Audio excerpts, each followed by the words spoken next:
네, 미국 세미나 발언으로 논란이 됐던 문정인 대통령 통일외교안보 특보가 오늘 새벽 귀국했습니다.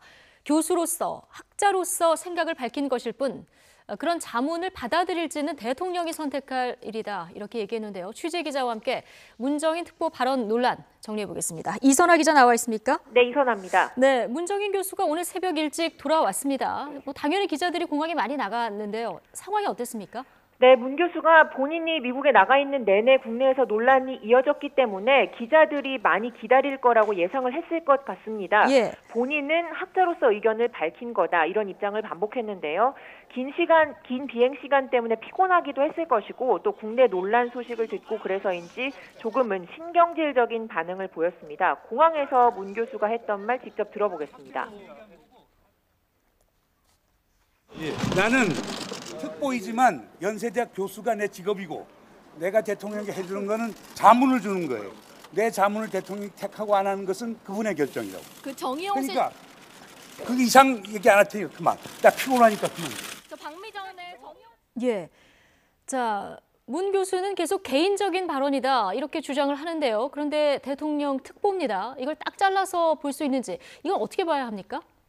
네, 사실 이번 세미나는 외교부에서 공공외교의 하나로 예산 지원을 하는 세미나였습니다. 예. 정부 지원이 이루어지는 세미나이기 때문에 순수하게 사적인 출장이었다 이렇게 보기도 어렵다는 게 야당의 주장이고요. 예. 그런데 사실 이 세미나가 문정인 교수가 참석하기로 계획이 됐던 것은 특보로 임명되기 한참 전인 지난 3월입니다. 특별로 위촉되기 한참 전인 지난 3월이고 또 외교부가 예산을 지원하는 것도 국내 연구소와 미국 연구기관의 공동 세미나를 지원한 거라서 특보로서 예산을 지원받아 세미나에 갔다 이런 주장은 좀 무리가 있다고 봐도 되겠습니다. 예. 하지만 대통령 특보가 세미나에서 발언을 한다는데 이걸 순수하게 교수 개인 자격으로서의 발언으로 받아들일 사람이 누가 있겠느냐 이런 지적도 일리는 있습니다. 우리 입장에서만 봐도 예를 들어서 미국 대통령 특보라는 사람이 우리나라에 와서 세미나를 하는데 그 발언을 순수한 학자 개인의 의견으로 받아들일 사람이 있을까 이런 생각도 들기도 합니다. 예. 자, 야당에서는 지금 문정인 교수 발언이 한미를 이간질하는 것이나 다름없다 강도 높게 비판을 하고요. 심지어 특보직에서 물러나라 이런 얘기까지 나오고 있는 그런 상황인데 지금 발언 내용을 가지고도 이게 맞는 얘기다, 일명 타당한 얘기다 이런 얘기도 있고요. 문제가 있다 이런 의견도 있는데 이 부분은 어떻게 정리할 수 있을까요? 사실 그렇습니다. 문정인 특보 발언이 이 학계에서는 그리 새로운 내용은 아니다 이렇게 평가를 합니다. 문재인 대통령도 어제 그 미국 언론과 인터뷰에서 일단 우선적으로 북한의 핵과 미사일을 동결시키게 만들고 2단계로 북한의 완전한 핵 폐기를 이룬다. 이런 단계적인 접근 방법의 필요성이 미국 내에서도 많이 이야기된다. 이렇게 얘기를 했습니다. 예. 그 과정에서 이제 북한에 상응한 조치로 나오는 게 한미연합훈련 축소나 전략자산 축소 전개다. 이 발언을 문재인 대통령이 하지는 않았지만 학계에서는 그렇게 보고 있습니다. 그리고 실제로 이러한 아이디어 차원의 단계적 전략이 문재인 대통령 대선 후보 시절에 직접 밝힌 적이 있는 아이디어입니다. 당시 발언을 직접 들어보겠습니다. 핵 동결하고 그 핵 동결이 충분히 검증된다면 그러면 거기에 상응해서 우리도 한미 간의 군사훈련을 조금 조정하거나 축소한다든가 그렇게 상응하는 조치들을 단계별로 취해 줄 수가 있는 것입니다. 네, 자 들어보면은 실제 문정인 교수가 미국에서 한 발언과 거의 같은데요. 문정인 교수 어떤 인물인지 좀 설명을 해주시죠.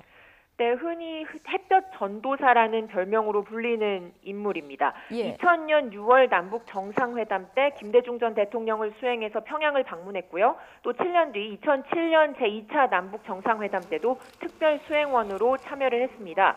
남북 정상회담 두 번의 현장을 모두 지켜본 국내 유일한 학자고요. 예. 김대중 노무현 정부의 이 햇볕 정책, 대북 정책에 관여한 대표적인 국제 정치학자입니다.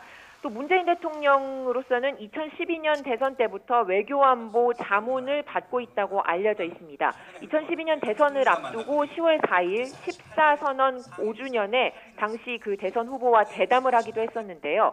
서해 북방 한계선 같은 민감한 문제에도 거침없이 소신을 밝혔고 또 스스럼 없이 농담도 주고받을 정도의 그런 분위기였습니다. 직접 들어보겠습니다.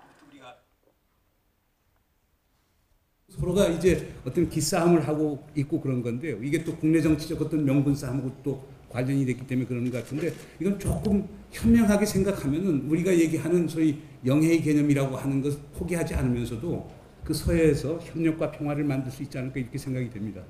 그 가급적이면 여기 써진 대로 좀 질문해 주셨으면 좋겠습니다. 아니 워낙 전문가시니까 제가 뭐 콘테고 상관없이 또 궁금한 거 여쭤봅니다만. 네. 자, 이번 문정인 특보 발언 논란, 또 원비어 사망, 새 정부 첫 정상회담을 앞두고 악재가 지금 잇따르고 있는 그런 상황인데 한미 정상회담까지 문제가 없겠습니까? 네, 말씀하신 것처럼 주한미군 사드 환경 영향 평가를 다시 한다든가 또 원비어가 사망한 것, 또 문재인 교수의 발언까지 계속해서 악재가 잇따르고 있다고들 합니다. 이를 의식해서 문 대통령도 미국 언론과 인터뷰에서 원비어 사망에 애도를 표하고 또 조전을 보내고 미국인들의 마음을 위로하려고 하고 또 북한과 조건 없는 대화를 하겠다고 한 거냐 하는 질문에 그런 게 아니다. 트럼프 대통령과 같은 입장이라고 하고 또 사드도 환경 영향 평가를 다시 한다고 해서 사드를 배치를 연기하거나 취소하는 건 아니다 이러면서 미국 정부를 안심시키는 발언을 계속하고 있습니다. 또 문정인 교수 발언에 대해서도 개인적인 의견을 자유롭게 말한 거다 이렇게 분명히 선을 그었습니다. 이 통일부 고위 당국자가 이런 말을 하더라고요. 개성공단이나 금강산 관광 재개 또 남북관계 개선은 우리가 운전석에 앉아야 하는 우리가 주도해야 하는 것은 맞지만 일단 모두 한미동맹이 제대로 자리 잡은 뒤에 추진할 수 있는 일이다. 이렇게 밝혔습니다. 예. 일단 한미 정상회담을 무사히 넘겨야 이런 것들을 나중에라도 얘기할 수 있지 않겠느냐 이렇게 풀이가 되는데요. 네. 남북관계든 북핵 문제든 이번 한미 정상회담이 중요한 분수령이 될 것은 분명해 보입니다. 예, 자 여기까지 듣겠습니다. 통일외교안보팀 이선아 기자와 함께했습니다. 수고하셨습니다.